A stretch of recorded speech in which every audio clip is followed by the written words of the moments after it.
Tim gabungan Polresta Kendari menangkap residivis pencurian di sejumlah agen BRI Link di Kota Kendari. Pelaku telah beraksi di 5 TKP dengan jumlah uang curian puluhan juta rupiah.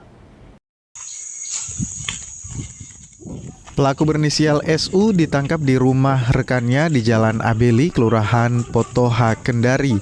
Pelaku sempat mencoba melarikan diri, namun petugas bergerak cepat dan membekuknya. Pelaku diduga terlibat dalam serangkaian pencurian di sejumlah agen Briling di Kota Kendari. Pelaku beraksi dengan memanfaatkan kelalaian penjaga gerai sebelum membobol laci penyimpanan uang. Uang yang dicuri mulai dari 13 juta rupiah hingga 35 juta rupiah. Ya ada, kita amankan, udah lama kita identifikasi nih, lincah orangnya liar.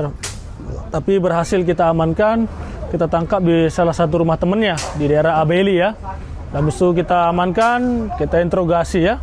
Habis kita interogasi, didapati ada beberapa TKP. Kita lagi kembangkan untuk BBB lainnya tuh. Nanti kita usahakan Bu Ser77 dapatin semuanya. Ini dia main sendiri, spesialis ya Briling lah. Mudah-mudahan TKP yang viral kemarin juga yang di KS Tubun, di Ranometo mudah-mudahan terungkap ya. Pelaku kini mendekam di rumah tahanan Polresta Kendari dan terancam hukuman 7 tahun penjara.